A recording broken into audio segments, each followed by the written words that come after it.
आज की सभा में उपस्थित बिलासपुर नगर के सभी सम्माननीय नागरिक बंधुओं,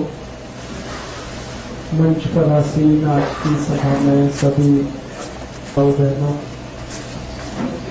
मैं आप सबका बहुत आभार व्यक्त करता हूं कि आप यहाँ उपस्थित हैं और मुझे आपसे संवाद करने का समय मिल रहा है। सबसे पहले भारत स्वाभिमान और पतंजलि योग समिति के सभी पदाधिकारियों का आभारी हूं, जिन्होंने आज ये व्यवस्था की और मुझे आपके सामने बात करने का मौका मिला। मैं स्वाभिमान के विषय में बात करने आया हूं और आपसे मेरी विनम्र प्रार्थना है कि जिनके पास भी मोबाइल फोन है वो उसको या तो साइलेंट मोड में रखें या बंद कर दें। 5 जनवरी 2009 को अब धीरे धीरे यह आंदोलन भारत के 600 जिलों में पहुंच गया। इस आंदोलन में लगभग 2,50,000 योग शिक्षक अपनी सेवाएं दे रहे थे। संपूर्ण समर्पण भाव से और निस्वार्थ भाव से इस आंदोलन को आगे बढ़ा रहे। अगले 2 वर्षों में करीब 11 लाख योग शिक्षक और इसमें आने वाले हैं और 2 वर्षों के बाद 50,000 योग शिक्षक हमारे पास होंगे। तब हम भारत के गांव-गांव तक इस आंदोलन को पहुंचाएंगे। आपके मन में प्रश्न आएगा कि इस आंदोलन का उद्देश्य क्या है? इस भारत स्वाभिमान के आंदोलन के 2 प्रमुख उद्देश्य हैं। पहला उद्देश्य है हमारे भारत में हर एक नागरिक को निरोगी और स्वस्थ बनाने के लिए हमारा जो अभियान है योग, प्राणायाम और आयुर्वेद की मदद से, उस अभियान के तहत हर दिन हम 1 लाख योग कक्षाएं लगाते हैं और 1 लाख योग कक्षाओं के माध्यम से हर दिन लाखों भारतवासियों को हम प्राणायाम सिखाते हैं। परम पूजनीय स्वामी रामदेव जी आस्था चैनल के माध्यम से हर दिन सुबह 5 से 7:30 बजे तक और करोड़ों भारतवासियों को प्राणायाम सिखाते हैं। आस्था चैनल भारत में तो आता ही है, दुनिया के करीब 100 ध्यान सिखाते हैं, योग सिखाते हैं, आयुर्वेद के बारे में बताते हैं। और यह कार्य हमने इसलिए शुरू किया है कि इस कार्य की भारत को बहुत जरूरत है। हमारे देश को इस समय बहुत अधिक जरूरत है योग, प्राणायाम और आयुर्वेद की। बहुत अधिक लोग बीमार हैं।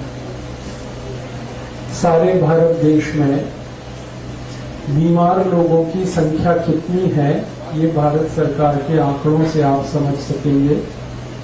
अपने भारत में करीब 120, इसका मतलब ये हुआ कि 80% भारत बीमार।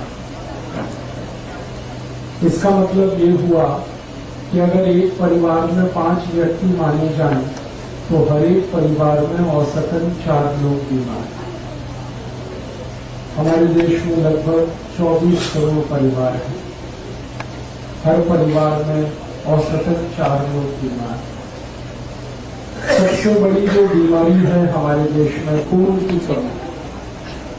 हमारे भारत देश में सबसे बड़ी बीमारी है एनीमिया।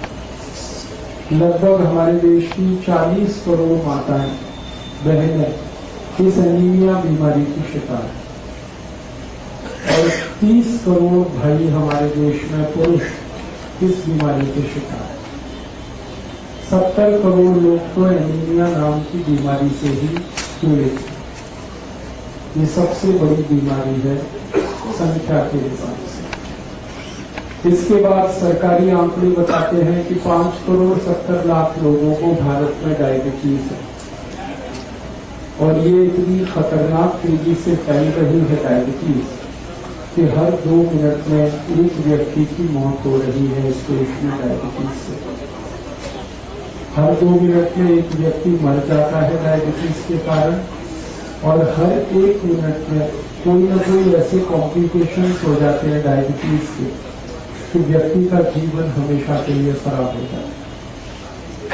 या तो किडनी फेल हो सकती है, या तो लीवर में कोई बड़ी को आंखों के रोग है। बहुत सारे भारतवासी हैं जिनको आंखों में ग्लूकोमा है, रेटिनल डिटैचमेंट है, मायोपिया है, कलर ब्लाइंडनेस है, डे ब्लाइंडनेस है, नाइट ब्लाइंडनेस है, और करोड़ों भारतवासियों की आंखों पे बहुत सारी बीमारी, दमा है, अस्थमा है, ब्रोंकियल अस्थमा है, ट्यूबरकुलोसिस है। इसी तरह से 17 करोड़ भारतवासी हैं जिनको घुटनों में दर्द है, कमर में दर्द है, हम जिसको आर्थराइटिस कह सकते हैं, गठिया, संधिवात, ये 17 करोड़ लोगों को है। 20 करोड़ भारतवासी ऐसे हैं जिनको या तो हाइपरटेंशन है या हाइपोटेंशन, या तो उनका ब्लड प्रेशर बढ़ गया या तो बहुत कम हो गया।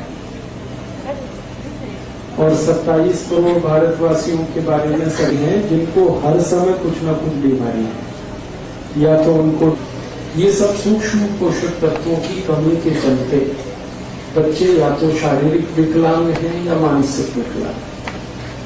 हमारे भारत में लाखों बच्चे हैं जिनको प्रोटीन बहुत कम है, जिनको कार्बोहाइड्रेट्स पूरे नहीं मिल पाते, जिनके शरीर में विटामिन की कमी है, शरीर की आवश्यकता की पूर्ति करने वाले रासायनिक तत्व नहीं है। और ये कारण है हमारी माताओं में खून की कमी होने का। अपने भारत में बड़ी दुर्भाग्य की स्थिति है कि एक साल में 2 करोड़ 38 लाख बच्चों का जन्म होता है। इसमें से 56 लाख बच्चे जन्म लेने के कुछ महीनों में और कुछ 1-8 साल में मर जाते हैं। 80 से 90 लाख बच्चे मार। एक तरफ सरकार बहुत सारी सुविधाएं बढ़ा रही है, चिकित्सा का तंत्र बहुत बड़ा हो गया। मैं आपको कुछ पुराने आंकड़ों के हिसाब से करूं तो आपको अंदाजा तुरंत लगेगा। जैसे हम 1951 में इस देश में दवाएं बहुत कम बनाते थे, हमारे भारत में दवाएं बहुत कम बनती थी। दवा बनाने वाली मुश्किल से 10-12 कंपनियां होती थी। आज भारत में दवा बनाने वाली कंपनियों की संख्या सेंडोज है, हेक्स है, पार्ट्रेजिस है, जर्मन रेमेडीज है, एलिली है, ट्रेनबेक्सी है, कैडिला है, सिप्ला है, टोरेंट है, ऐसी 24,000 कंपनियां हैं। इसकी अब 84,000 दवाएं बन रही हैं। तो दवाओं की कोई कमी नहीं है इस देश में। फिर बीमार लोग हैं प्रश्न। और एक बात कहूं आपसे, जब 1951 में हमारी जनगणना शुरू हुई थी तब पता चला था कि भारत में हॉस्पिटल्स बहुत कम थे उस समय। गिने चुने उंगलियों पर 15-20 हॉस्पिटल हुआ करते थे पूरे देश में। आज भारत में 36,000 हॉस्पिटल्स सरकारी लाइट है। उस ग्रुप की मैक्सिमम मेडिसिन हमारे बच्चों को दी जाती है। और जब हमने रिसर्च किया तो पता चला कि ये निमोसुलाइड मेडिसिन दुनिया के 100 से ज्यादा देशों में 20 साल पहले बैन हो चुकी है। अमेरिका में ये मेडिसिन बैन है, कनाडा में बंद है, जर्मनी में बैन है, फ्रांस में बैन है, स्वीडन, स्विट्जरलैंड, डेनमार्क, नॉर्वे में ये दवा बंद है, ब्रिटेन में ये दवा बंद है। दुनिया के सबसे अमीर जो और विकसित देश माने जाते हैं वहां तो सब जगह बंद है ही, और दुनिया में जो कम अमीर और कम विकसित माने जाते हैं वहां भी बंद है। कारण बहुत साइड इफेक्ट्स हैं इस दवा के। हजारों बच्चे दुनिया में इस निमोसुलाइड दवा को खाने के बाद अंधे हो गए। स्थिति में ये दवा खाएंगे तो आपको आंतों में घाव हो जाएगा, इंटेस्टाइन में घाव, अल्सर जिसको हम कहते हैं। और वो जल्दी आपने घाव नहीं भर पाया तो वो कैंसर में भी बदल सकता है। इसलिए दुनिया भर के डॉक्टर सब क्लोरोक्विनोन का प्रिस्क्रिप्शन बंद कर चुके। ऐसे ही 2 मेडिसिन है, मैक्साफॉर्म और एंट्रोबायोफॉर्म। कि दुनिया भर में बंद हो चुकी हैं 25-30 साल पहले, कई देशों में तो 40 साल पहले बंद है, लेकिन भारत में तो धड़ल्ले से दिख रही। और दुर्भाग्य से ऐसी भारत में 83,650 दवाएं बिक रही। मैंने तो 2-3 के ही नाम लिए, क्योंकि समय की बहुत कमी है, ज्यादा देर में इसमें बात नहीं कर पाऊंगा। लेकिन आपको मैं कहना चाहता हूं कि इतना बड़ा घोटाला हमारे देश में चिकित्सा के क्षेत्र में चल रहा है कि जो जहरीली दवाएं हैं, बेकार की दवाएं हैं, जिनकी हमें कोई जरूरत नहीं है, वो हमें खिलाई जाए। आप बोलेंगे इसका कारण क्या है? इसका कारण है भ्रष्टाचार, करप्शन। ऐसी है जो दूसरे देशों से आई हैं, मल्टीनेशनल से, विदेशी कंपनी, और वो ऐसी दवाएं बना रही हैं जिनको वो अपने देशों में नहीं बनाते। मैं आपको नाम लेके बताऊंगा। एक बहुत बड़ी कंपनी है, उसका नाम है प्रॉक्टर एंड गैम्बल। ये अमेरिका से आई है और ये भारत में एक ऐसी दवा बनाती है जिसको अमेरिका में वो कभी भी नहीं बना सकते, क्योंकि अमेरिका में वो मेडिसिन कई साल पहले बंद हो चुकी है। आराम से मिल जाए, कोई तकलीफ नहीं है। और अगर छोटी मोटी कोई तकलीफ आई तो प्राइम मिनिस्टर ऑफिस को बिल्कुल ग्रीन सिग्नल दे सकता है, आपको प्राइम मिनिस्टर ऑफिस से मिल जाए जहर बनाने का लाइसेंस मिलता है। मैं ये ऐसी हवा में बात नहीं कर रहा हूं। एक अमेरिकन कंपनी हमारे यहां आई थी, यूनियन कार्बाइड। इसको एक ऐसा जहर बनाना था जो दुनिया में कहीं नहीं बनता। उसको पेस्टिसाइड, इंसेक्टिसाइड के लिए इस्तेमाल करना। उसका नाम उनके घरों के बिजली के बिल कंपनियां पे इतना बुरा हाल है इसकी। आते हैं डॉक्टर्स के क्लिनिक में, उनको लालच देते हैं कि देखो ये मेडिसिन का प्रेस्क्रिप्शन करो इतना पैसा, इसका करो इतना, इसका करो इतना। डॉक्टर उस चक्कर में ये सब करते हैं। अब ये जो मेडिकल प्रोफेशन है, ये सेवा नहीं है, ये बिजनेस है। अच्छा, जब बड़े बड़े डॉक्टर्स को हम कहते हैं कि आप भी इतने गिर गए, तो कहते हैं हम क्या करें, 40 लाख रुपए खर्च करके हमने MD किया, 50 लाख खर्च करके हमने MS किया, किसी बैंक से हमने कर्जा ले रखा है, तो हम कहां से निकालेंगे अपना पैसा? हाँ, ये डॉक्टर बनते हैं तो ये तैयारी कर रहे हैं कैसे कैसे लूटना, कहां से लूटना, और पढ़ाई भी उनको ऐसे ही कराई जाए, सेवा के लिए कोई। जब कोई पढ़ाई करके निकलता उसको कहो भाई गांव में जाके सेवा देनी, कोई तैयार नहीं जाने। हम कमाई के टैक्स के पैसे से हम उनको पढ़ाई कराते हैं, और लोगों की सेवा देने के लिए गांव जाने को कोई तैयार नहीं। छत्तीसगढ़ में देख लो क्या बुरा हाल है। पढ़ाई करा के कुछ को तैयार करो ताकि गांव में लोगों की तो सेवा हो, क्योंकि ये 5-6 साल वाले तो जाने को ही तैयार नहीं, क्योंकि गांव में किसको लूटेंगे। हाँ, इसलिए तो नहीं जाते कि लूटेंगे किसको भाई, कौन मिलेगा वहां लूटने को, गरीब आदमी है, कहां देगा पैसा। समस्या का समाधान क्या? इसके 2 समाधान है। पहला समाधान है कि हम सब लोग जो बीमारियों पर खर्च करने की हैसियत वाले लोग हैं, हमारी संख्या देश में 35 करोड़ है। 35 करोड़ भारतवासियों को माना जाता है कि वो मध्यम वर्ग के हैं, उच्च मध्यम वर्ग के हैं और उच्च वर्ग के हैं। हमारे जो पैसे खर्च करके डॉक्टरी में आते हैं, मैं भी उसी में आता हूं। तो एक रास्ता तो ये है कि आप सब इस फालतू दवाओं के दुष्चक्र से बचें।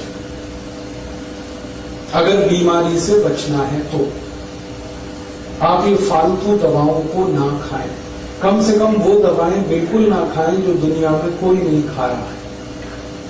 और कुछ दवाओं के नाम तो याद कर लें, aspirin, disprin, novalgin, analgin, paracetamol, streptomycin, terramycin, baralgan, butazole, oxyphen, butazole, chloroquinol, diclofenac, इन दवाओं को कोई नहीं खा रहा है दुनिया, आप मत खाओ। और इसके साथ साथ अगर हिम्मत है आप में, तो मैं तो आपसे कहूंगा कि एक कदम और आगे बढ़ाओ। बेईमान डॉक्टर को कभी भी मत जाओ, उसके पास मत जाओ। मेरा कहना है बीमारी से नहीं, बेईमान डॉक्टर से बचो। अगर नुकसान हो रही है वो दवाएं मत खाओ। एक दवा के 100 साइड इफेक्ट्स हैं, वो कभी भी मत खाओ। और ऐसे बेईमान डॉक्टर्स के पास मत जाओ जो फालतू ऑपरेशन करते हैं, बहुत सारी दवाएं लिखते हैं। एक बीमारी के लिए एक ही दवा काफी होती है। 15-20 दवाएं अगर डॉक्टर लिख रहा है तो समझ लेना बहुत बड़ा कमीशन खो है।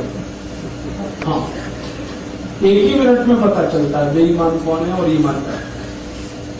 आपको एक बीमारी है, एक ही दवा काफी है। चिकित्सा विज्ञान ये कहता है, सिद्धांततः ये कहा जाता है कि एक बार में एक दवा पर्याप्त होती है। अगर कोई डॉक्टर 15-20 दवाएं लिख रहा है, बीमारी एक ही है, तो समझ लो ये कमीशन के चक्कर में लिख रहा है। और अगर कोई डॉक्टर इलाज करने से पहले आपसे धीमे से पूछ रहा है कि आपका मेडिकल इंश्योरेंस है, तो समझ लेना महालूट हो रहे। तो पूछ इसलिए लड़ रहा है कि कितनी जेब काटूं इसकी, अंदाजा लगा रहा है। और ऐसे ऐसे लूट मची है। एक दो बात और कहूं, आप सब बुद्धिजीवी लोग हैं, एंजियोप्लास्टी का जब आप ऑपरेशन कराते हैं, आपको मालूम है उसमें कितनी बड़ी पोल और लूट है। एंजियोप्लास्टी में क्या होता है, एक छोटा सा स्प्रिंग आपके आर्टरीज में डालते हैं। रक्त लेकर जाने वाली जो वाहिकाएं हैं हृदय तक, उनमें कहीं रुकावट है तो उसको हटाने के लिए एक स्प्रिंग डालते हैं, उसको चौड़ा करने के लिए नली को। वो स्प्रिंग वही होती है जो बॉल पेन में आपने देखी, बस उसके ऊपर एक मेडिसिन का कोट किया जाता है। वो स्प्रिंग मात्र 10 रुपए में बनती है और आपको जब डाली जाती है तो बिल उसका 1.5 से 2 लाख रुपए होता है। लूट की खुली छूट है एंजियोप्लास्टी। और अगर आप बिलासपुर में एंजियोप्लास्टी कराएं तो हो सकता है 60-70 हजार लगे। वही एंजियोप्लास्टी रायपुर कराएं तो लाख रुपए लगे। दिल्ली चले जाएं 1.5 से 2 लाख लगे। मुंबई चले गए तो 3 लाख तक लग सकता है। ऑपरेशन एक ही है, कीमत सब जगह अलग अलग, क्योंकि आज तक सरकार ने इस सर्विस को रेगुलेट करने का कोई कानून नहीं बनाया, इसलिए ये लूट मची। और एक बात बताऊं, ये जो एंजियोप्लास्टी ऑपरेशन है ये पूरी तरह सफल नहीं होता। अब जहां से जहां तक स्प्रिंग है वहां तो ब्लड का फ्लो अच्छा है, लेकिन स्प्रिंग के आगे और पीछे फिर ब्लॉकेज हो जाएगा, तब क्या करोगे? आपका तो 2 लाख बेकार हो गया। अगर आपके ब्लड में ब्लॉकेज करने की टेंडेंसी है तो कितना भी एंजियोप्लास्टी करो सब बेकार, तब तक आपका कोई ऑपरेशन कामयाब नहीं।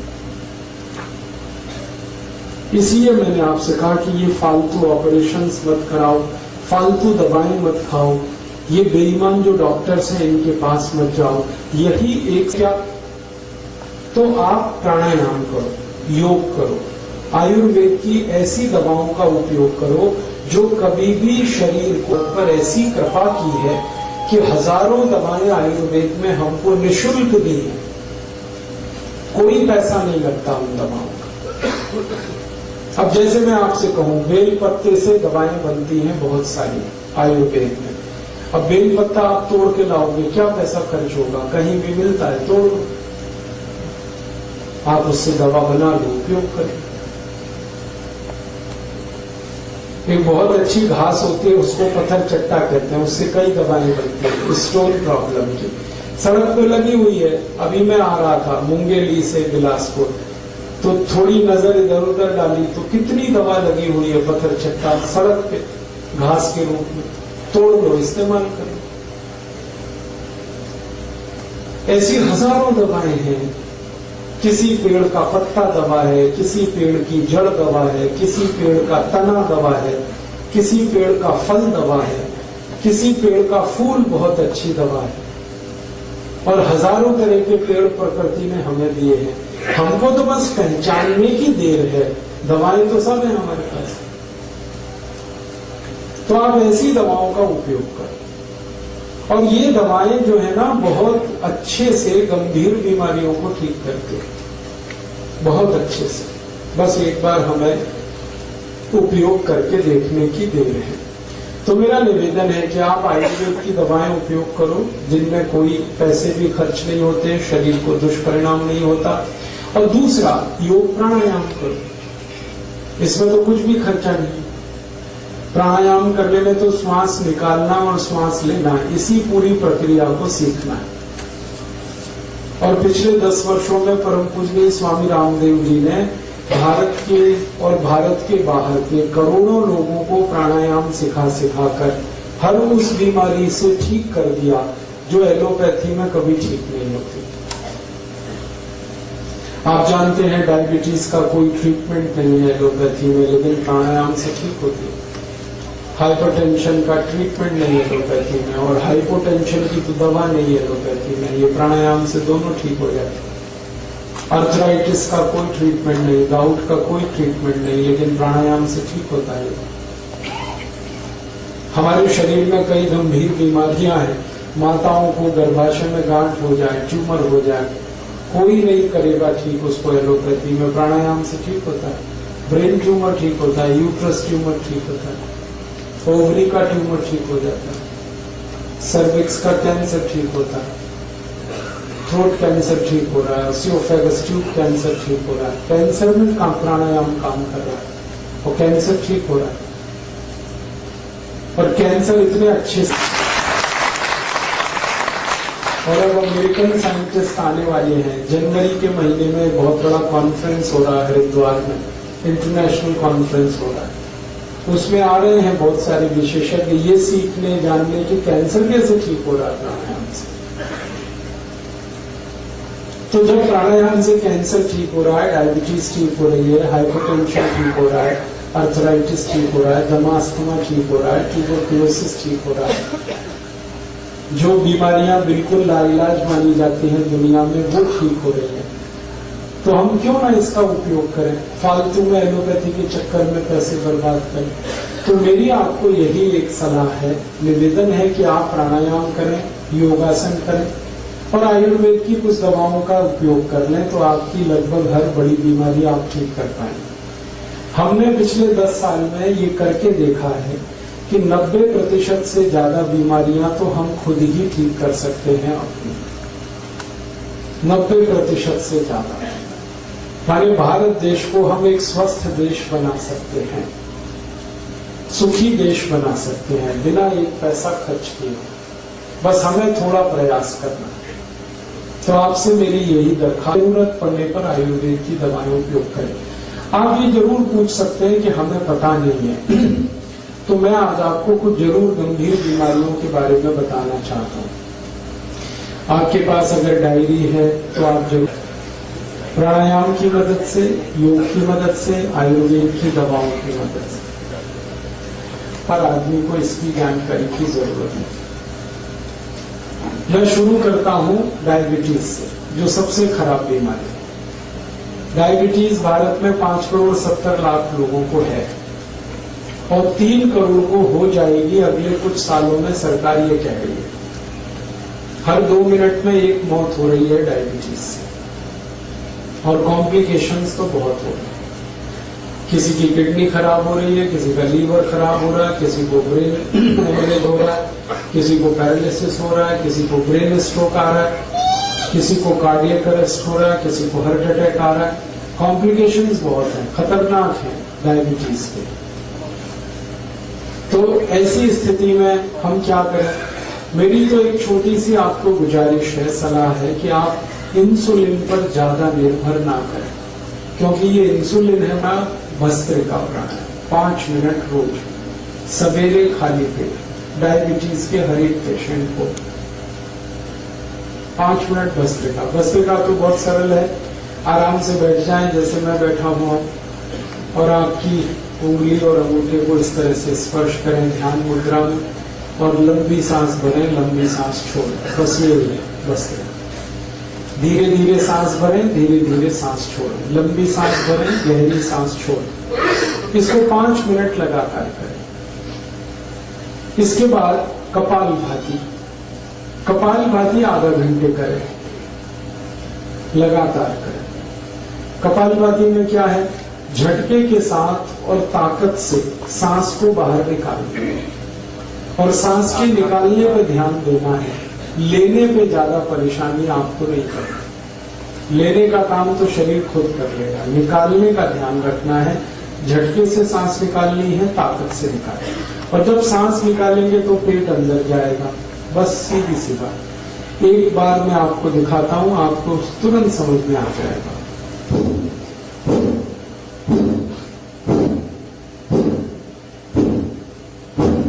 बस ये है कपालभाति प्राणायाम। आधा घंटे लगातार करें। अगर थक जाए तो बीच में थोड़ी देर रोक के फिर दोबारा शुरू कर दें। करना आधा घंटे। और तीसरा एक प्राणायाम करना है अनुलोम विलोम। अनुलोम विलोम में क्या करना है आपको, आपकी दाहिनी नाक को दाहिने अंगूठे से बंद करें और बाईं नाक से पूरी सांस को निकालें। फिर बाईं नाक से सांस को भरें और दाहिनी नाक से निकाल दें। फिर दाहिनी नाक से सांस भरें, बाईं नाक से निकाल दें। फिर बाईं नाक से सांस भरें, दाहिनी से निकाल दें। बस यही है अनुलोम विलोम। इसको आधा घंटा करना। एक बार दिखा देता हूं, आप आराम से कर पाएंगे।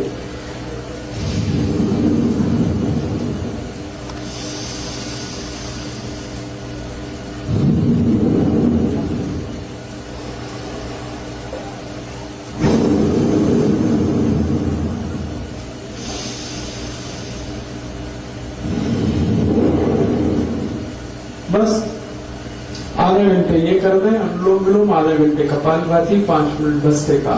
ये बहुत अच्छा ट्रीटमेंट है डायबिटीज के लिए। और इसके साथ आप चाहें तो आयुर्वेद की एक दवा जरूर ले लें। हमारे पतंजलि चिकित्सा केंद्र में तो मधुनाशिनी वटी एक आयुर्वेदिक दवा है जो डायबिटीज के लिए है, वो मिलती है। लेकिन आप चाहें तो अपने घर में भी बना सकते। 100 ग्राम मेथी का दाना ले लें और इसको धूप में सुखाकर पत्थर पे पीस के इसका पाउडर बना लें। 100 ग्राम तेज पत्ता ले लें। इसको 100 ग्राम जामुन की गुठली ले लें, जामुन का बीज। इसको धूप में सुखाकर इसको पीसकर इसका पाउडर बना लें। और 250 ग्राम बेल पत्र के पत्ते ले लें। इसको धूप में सुखाकर इसको पीसकर इसका भी पाउडर बना लें। तो 250 ग्राम बेल पत्र के पत्ते, उसको सुखाकर पीस के पाउडर बनाना। 150 ग्राम जामुन का बीज या जामुन की गुठली, उसको सुखाकर पीसकर पाउडर बनाना। 100 ग्राम मेथी का दाना और 100 ग्राम तेज पत्ता, ये चारों को पीस लिया, पाउडर बन गया। अब ये आपस में मिक्स कर लें, सबको एक दूसरे में मिला दें। बस यही दवा है। इसको कैसे खाएंगे, 1 चम्मच सुबह ले लें गर्म पानी के साथ, खाना खाने से घंटे भर पहले, और 1 चम्मच शाम को ले लें जब रात का खाना खाते हैं ना, उससे 1 घंटे पहले। तो सुबह शाम 1-1 चम्मच पाउडर गर्म पानी के साथ खाना खाने से घंटे भर पहले। 1.5-2 महीने अगर आपने ये दवा ले ली लगातार और ये प्राणायाम कर लिया, तो ये पक्का मान लीजिए कि आपकी डायबिटीज बिल्कुल ठीक हो जाएगी। कोई कारण नहीं है ना, बहुत सही इसके लिए हजारों साइंस। और ये टाइम टेस्टेड मेडिसिन है। टाइम टेस्टेड माने समय पर जिन दवाओं की परीक्षा हो चुकी है और खरी उतरी है। हमारे जो पुराने वैद्य हैं ना, वो सब इस्तेमाल करते रहे इन दवाओं। आयुर्वेद में इनका बहुत अच्छे से वर्णन है, शुगर को कंट्रोल करने और ठीक करने। तो आप ये दवा खाएंगे और प्राणायाम करेंगे। बस एक ही बात है जो सावधानी आपको रखनी है, परहेज। डायबिटीज के सभी मरीजों को थोड़ा परहेज करना है, और परहेज ऐसा करना है कि ज्यादा चीजें ऐसी खाएं जिनमें फाइबर हो, रेशा ज्यादा हो, high fibre low fat diet, घी तेल वाली डाइट कम हो और फाइबर वाली ज्यादा हो, रेशेदार चीजें ज्यादा खाएं। सब्जियां सब में रेशे हैं वो खाएं। दाल जो खाएं वो छिलके वाली खाएं, क्योंकि उनमें रेशा बहुत होता है। छिलके वाली सब दाल खाएं। मोटा अनाज ज्यादा खाएं, मोटे अनाज में फाइबर बहुत होता है, तो मोटा अनाज खाएं। दाल सभी छिलके वाली, सब्जियां भरपूर खाएं। फल आदि ज्यादा ऐसे खाएं जिनमें रेशा बहुत है। तो आपको ऐसी डाइट लेनी है जो हाई फाइबर है और फैट में कम है। और दूसरा एक परहेज है, चीनी ना खाएं, चीनी छोड़। क्योंकि डायबिटीज की इस पूरी बीमारी को ठीक होने में चीनी सबसे बड़ी रुकावट है। आप जो चीनी खाते हैं ना, इसमें तकलीफ ही तकलीफ है। आपको एक दो बात मालूम है चीनी के बारे में कि इसमें कोई ऐसा, ये तो एक बात है, और जिसके साथ आप इसे खाओगे उसे भी हजम नहीं होने देगा।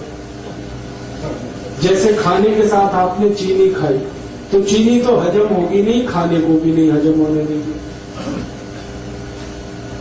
इसमें है क्या जो आप खा रहे हो? मीठापन भी उसका आपके काम का नहीं। देखो, जो मीठापन हमारे बहुत काम आता है उसका नाम है फ्रक्टोज। सुक्रोज भी एक मीठापन है, फ्रक्टोज भी एक मीठापन है। फ्रक्टोज जो है ना वो काम आता है अपने शरीर को। फ्रक्टोज किसमें होता है? चीनी को छोड़कर भगवान की बनाई हर मीठी चीज में फ्रक्टोज होता है। जैसे आम है पका हुआ, उसमें फ्रक्टोज है। केला है, उसमें फ्रक्टोज है। अंगूर है, नाशपाती है, अमरूद है, संतरा है, मौसम्बी है। सीधे शब्दों में कहूं, उसे खाओ। और ये इंसान की बनाई हुई चीनी है, इसे मत खाओ। क्योंकि इंसान जो है ना वो शैतान हो सकता है, भगवान कभी शैतान नहीं होता। चीनी बनाता है आदमी और फल बनाए हैं सब भगवान। तो भगवान की बनाई गई मीठी चीजें भरपूर खाओ, उसमें कोई तकलीफ ज्यादा नहीं आएगी आपको। चीनी हटा दो अपने घर से। जो डायबिटिक पेशेंट है वो तो हटा ही दें। जो नॉन डायबिटिक है उनसे भी मेरी अपील है कि आप भी हटा दें। तो आप बोलोगे फिर हम क्या खाएंगे मीठा? गुड़ खाओ ना, गुड़ बहुत अच्छा है आपका। चीनी से 1000 गुना अच्छा है गुड़। मैं गुड़ और चीनी की जगह तुलना समझा दूं आपको। गुड़ में कैल्शियम भरपूर है, गुड़ में फास्फोरस भरपूर है, गुड़ में पोटेशियम भरपूर है, फ्री में। और भारतवासी तो ऐसे हैं कि फ्री में जहर भी मिले तो लेने को तैयार। आप जानते हैं कोई भी आदमी जब पहली बार गुटखा खाता है तो फ्री में ही खाता है। हाँ। पहली बार तंबाकू खाएगा, फ्री में खाएगा। पहली बार सिगरेट पिएगा, फ्री में पिएगा। पहली बार दारू पिएगा, फ्री में पिएगा। फिर बाद में पैसे लगाएगा उसमें। अंग्रेजों को हमारी ये कमजोरी का पता चल गया कि भारत में अगर कोई चीज फैलानी है तो फ्री में बांटो पहले, फिर यही भारतवासी खरीदेंगे उसको। चाय बेची उन्होंने तो ऐसे ही फ्री में पिलाई पहले, चीनी भी ऐसे ही लाए। तो हम चक्कर में फंस गए, पहले फ्री में लेते रहे, फिर आदत पड़ गई, फिर खरीद के। और आज ऐसा बुरा हाल है पूरे देश का कि सारा देश डूब गया इस चीनी। चाय में चीनी, दूध में चीनी, दही में चीनी, लस्सी में चीनी, मिठाइयों में चीनी। कई अद्भुत लोग तो ऐसे हैं जो दाल में भी चीनी डाल के खाते हैं। हाँ, बिना चीनी की दाल भी नहीं खाते, सब्जियों में चीनी डाल लेते। भला करे भगवान इन सबका जल्दी इनको बुद्धि आए, ये चीनी से मुक्त हो जाए। और मैं आपको एक गहरी बात कह रहा हूं कि अंग्रेजों ने यहां तो चीनी में डबो दिया, फंसा दिया हमको, और उनके अपने देश में वो सब चीजें शुगर फ्री बना रहे हैं आजकल। आप इंग्लैंड में जाओ, लंदन में बड़े डिपार्टमेंटल स्टोर्स में हर मिठाई शुगर फ्री मिल जाएगी। आप शुगर फ्री केक बन रहे हैं, शुगर फ्री चॉकलेट्स बन रही हैं, शुगर फ्री पेस्ट्रीज बन रही हैं। जो उनकी मिठाइयां हैं वो यही है, चॉकलेट, पेस्ट्री वगैरह वगैरह, वो सब शुगर फ्री बना रहे हैं और खा रहे हैं, खिला रहे हैं, और महंगी बिक रही है, फिर 120 किलो। ये सारा दुष्परिणाम चीनी का है। और चीनी से भी ज्यादा खतरनाक एक चीज इन्होंने बनाई थी, सैकरीन। पहले ये जागृति इतनी ज्यादा आ गई है, डॉक्टर्स लगे हैं, बड़े बड़े हेल्थ एक्सपर्ट्स इसमें लगे हैं, स्कूल में जा जाके बच्चों को कह रहे हैं शुगर फ्री खाओ कोई भी चीज। तो बच्चों ने वहां पेप्सी बंद किया है, कोका कोला बंद किया है, पेस्ट्रीज खा रहे हैं तो वो शुगर फ्री खा रहे हैं, चॉकलेट खा रहे हैं तो शुगर फ्री, और उन्हीं की बिक्री बढ़ रही है। तो वहां जागरूकता आ गई और वो समझ गए, और उन्होंने देखा कि उनके मोटापे का कारण चीनी है, उनके हाई ब्लड प्रेशर का कारण चीनी है, उनके देश में डायबिटीज का कारण चीनी है, ब्रेन स्ट्रोक का कारण चीनी है। अब तक जो रिसर्चेज हुई है वो बताती है कि चीनी 103 बीमारियों का कारण है। 103 डिसीज खाली चीनी से आती है। तो वो मना कर रहे हैं कि मत खाओ, और अच्छे से उनके यहां ये बात चल पड़ी है। सांसद शुगर लॉबी के हैं और इन्होंने कंट्रोल कर रखा है पूरे देश की पॉलिटिक्स। प्राइम मिनिस्टर कोई बने, चलती ही नहीं की, और हर पार्टी में घुसे हो, और ये एक भी ऐसा कानून नहीं बनने देते जो चीनी के खिलाफ जाए। आपको मालूम है गन्ना सबसे सस्ता खरीदा जाता है इस देश में, और चीनी सबसे महंगी बिकती है इस देश में। ये क्या चक्कर है? लूट रहे हैं ये सारे देश। गन्ना किसानों को 3-3 साल पेमेंट नहीं करते ये चीनी मिल वाले। किसान बेचारे तड़पते, परेशान होते, चक्कर काटते रहते, और पेमेंट होता है तो भी सबसे कम कीमत का, और चीनी सबसे महंगी कीमत पर बेचती है। बीच का सारा पैसा लूट के लिए अपनी खराब राजनीति को और देश के ऊपर गलत कानूनों को थोपते रहते हैं।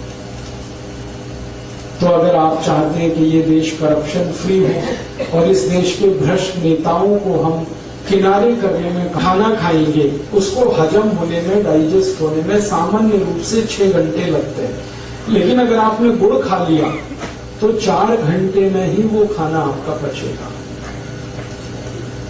ये गुड़ पर हमारे आयुर्वेद की सबसे बड़ी रिसर्च है। तो आप खाने के बाद गुड़ जरूर खाएं, खाना जल्दी पचेगा। और इसका उल्टा है, अगर आपने खाने के बाद थोड़ी चीनी खाई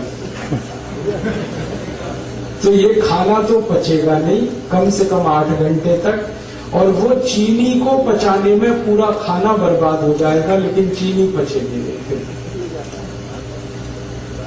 चीनी में एक केमिकल जो हमेशा याद रखे खा रहे हैं तो वो आपके शरीर में जा रहे हैं, और ये जो गंधक है सल्फर, ये चली तो जाती है शरीर में चीनी के साथ, लेकिन निकलती नहीं बाहर।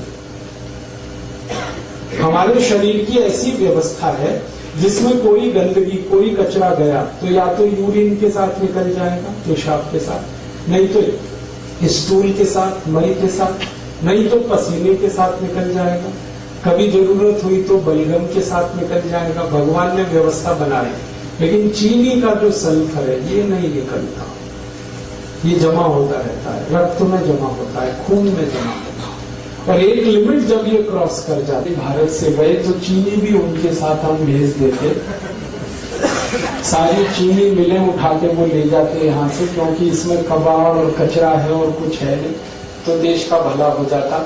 वापस हम फिर गुड़ खाने लगते, गुड़ बनाने लगते, लेकिन वो नहीं हुआ। अंग्रेजों को भगा दिया, चीनी को रख लिया, और आप स्वस्थ बनेंगे, निरोग बनेंगे, ये मैं आपको गारंटी दे रहा हूं।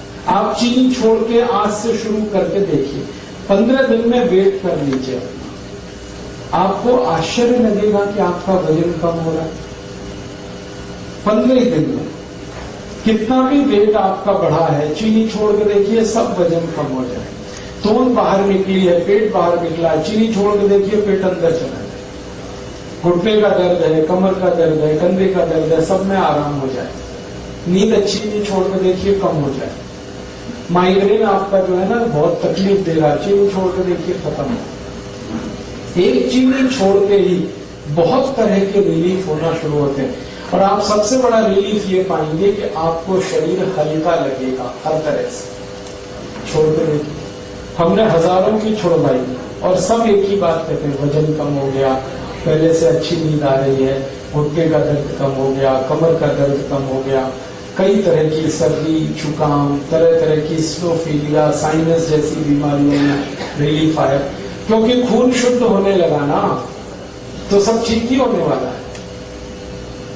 तो आप इसको करिए और दूसरों को भी बताइए, और आप इस काम को थोड़ा गंभीरता से कर पाए तो आप स्वस्थ होने के रास्ते पर आगे बढ़ जाएंगे, बीमारियां बहुत कम हो जाएंगी। तो डायबिटीज के बहाने मैंने आपसे ये बात कही थोड़ा जल्दी जल्दी 2-3 बातें और कह दूं, सबकी बात नहीं। हाई ब्लड प्रेशर आपको है तो आप तीनों प्राणायाम करिए।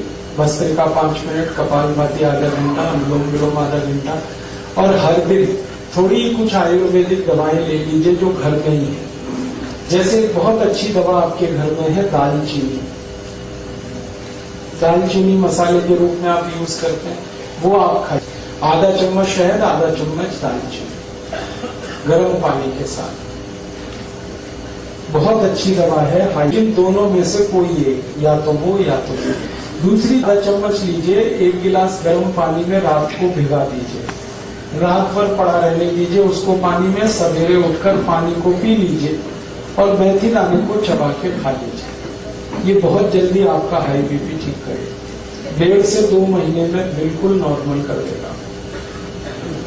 और एक तीसरी दवा है हाई बीपी के लिए, अर्जुन की छाल।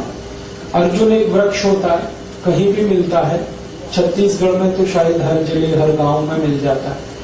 ये वृक्ष का 25-30 रुपए किलो में मिलेगी, बहुत सस्ती। इस अर्जुन की छाल को धूप में सुखा के पत्थर में पीस के बना लीजिए इसका पाउडर। आधा चम्मच पाउडर आधा गिलास गर्म पानी मिला के ले लीजिए। बहुत अच्छा होगा कि आधा चम्मच अर्जुन छाल पाउडर को आधा गिलास गर्म पानी में अर्जुन की छाल। और एक अच्छी दवा है अपने घर में, उसका नाम है लौकी का रस। 1 कप लापांच पुदीना पत्ता, 5 तुलसी पत्ता मिला के 3-4 काली मिर्च पीस के ये सब डाल के पीना, बहुत अच्छे से आपका बीपी ठीक करेगा। और ये हृदय को भी बहुत व्यवस्थित कर देता है। परम पूजनीय स्वामी रामदेव जी ने पिछले 10 वर्षों में करोड़ों भारतवासियों को लौकी का रस पिलाया और गंभीर रोग ठीक हुए उनके। डायबिटीज ठीक हुई, हाई बीपी ठीक हुआ। आज स्थिति ये है कि जो लौकी कभी 2 रुपए किलो बिका करती थी, अब वो 20 रुपए किलो हो गई, क्योंकि डिमांड बढ़ी ना तो कीमत बढ़ गई। हमें इसका कोई अफसोस नहीं, अगर थोड़ी कीमत भी बढ़ी तो फायदा किसी किसान को ही मिल रहा। आप चाहें तो लौकी को अपने घर में भी लगा सकते हैं, थोड़ी भी कच्ची जमीन है लौकी आराम से होती है। और लौकी के बारे में कहा जाता है कि खराब से खराब जमीन पे लौकी की बेल फैला दीजिए तो नीचे का तापमान कम हो जाएगा, अंदर का। लौकी तो मिलेगी फ्रेश, घर के अंदर का तापमान कम हो जाएगा, करके देखा मैंने। और इसमें कम से कम 3 से के भी पास है, 10 फीट लंबी 10 फीट चौड़ी। तो इसमें कम से कम 100 वर्ग फीट की छत में 5,000 रुपए की लौकी पैदा कर सकते हैं, कम से कम। खुद खा सकते हैं, पड़ोसियों को खिला सकते हैं, क्योंकि ये बहुत भरपूर फल देने वाली है। बेल क्रीपर है, सूर्य के प्रकाश को ज्यादा अवशोषित करके काम करने वाला ये पौधा है। तो आप लौकी का रस पिए, बहुत अच्छा है। हाई बेल पत्र के पत्ते ये हाई ब्लड प्रेशर में बहुत काम आते हैं, आप इसको उपयोग करिए। 5 पत्ते ले लीजिए बेल पत्र के, पत्थर में पीस के बनाइए उसकी चटनी। और जो चटनी बन गई बेल पत्र के पत्ते की, उसको 1 गिलास पानी में डाल के खूब गर्म कर दीजिए। इतना ये सबसे जल्दी हाई ब्लड प्रेशर को ठीक करता है। और ये बेलपत्र आपके शुगर को भी नॉर्मल कर देगा। जिनको हाई ब्लड प्रेशर और डायबिटीज दोनों है, उनके लिए ये सबसे अच्छी दवा बेलपत्र।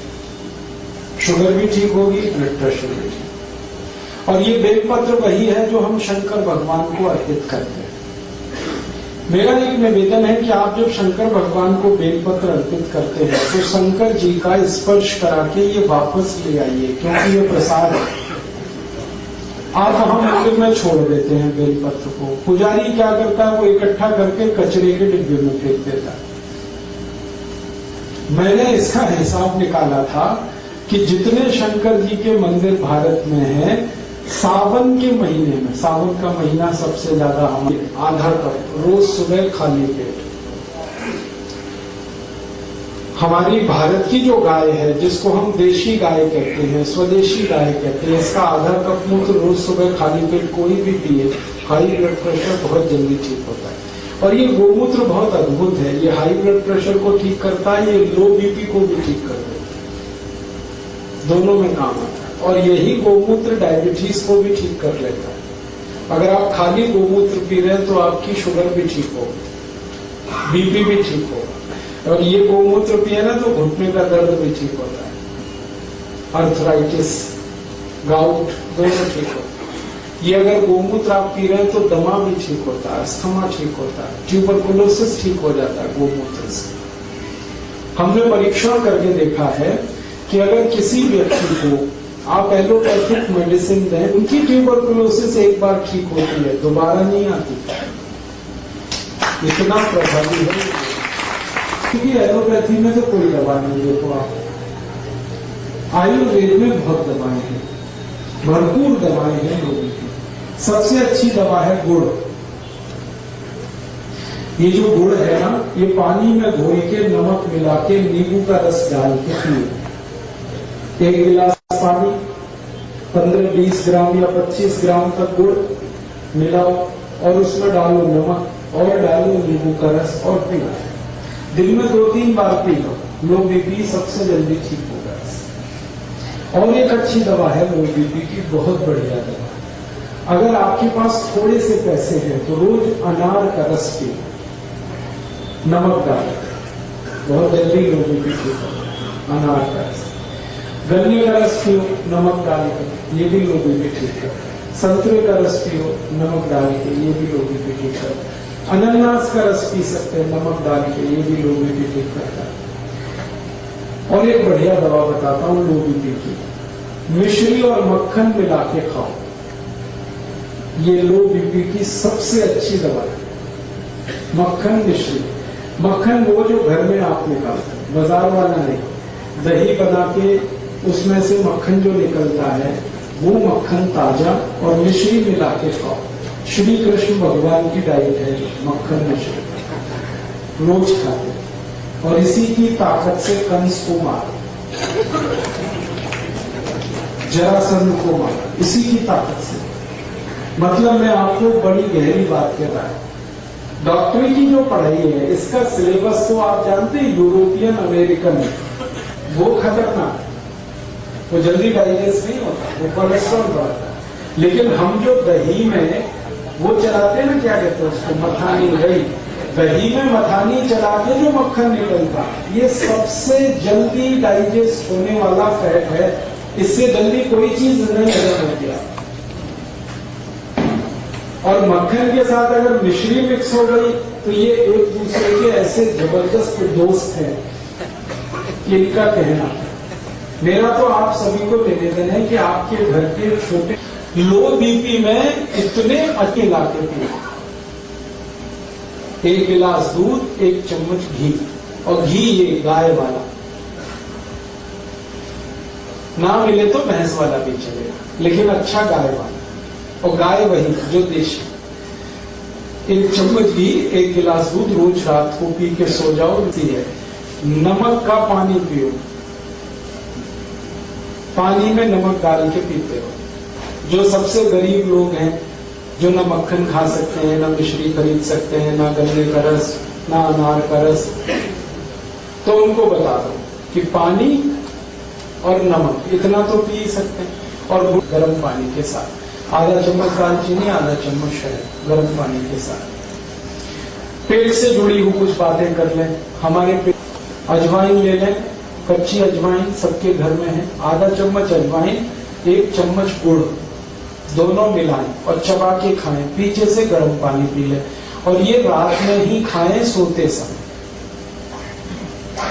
जिनको कॉन्स्टिपेशन बहुत रहता है, पेट साफ नहीं होता, वो रात को सोते समय 1 चम्मच गुड़, आधा चम्मच अजवाइन मिला के चबा के खाएं। मोतियाबिंद हो सकता है, काला मोतिया हो सकता है, रेटिनल डिटैचमेंट बीमारी आई, या मायोपिया हुआ, या colour blindness, day blindness, night blindness, कई बीमारियां हैं जो गोमूत्र ठीक कर देता है। और गोमूत्र के साथ एक अच्छी और दवा है हल्दी। गले का इन्फेक्शन है, हल्दी इस्तेमाल कर शुरू होता है, उसके सारे कॉम्प्लिकेशन चूने से ठीक होते हैं। अक्सर हमारी माताओं को बढ़ती हुई उम्र में ऑस्टियोपोरोसिस किसी बीमारी के लिए जाना ही नहीं पड़ेगा किसी डॉक्टर के पास, और दवाएं वही जो अपने आसपास हैं। रसोई में जो दवाएं हैं, रसोई के नजदीक में जो हमारा किचन गार्डन नहीं कर, बल्कि गरीबी और बढ़ी। और हैरान करने वाली बात यह है कि भारत की सरकारों ने 12 पंचवार्षिक योजनाएं इस देश में लगाई गरीबी हटाने के लिए। वासियों को जोड़ लेना है और तब इन बेईमानों से लड़ाई शुरू करें। भारत माता की जय! भारत माता की जय! वंदे मातरम! वंदे मातरम! वंदे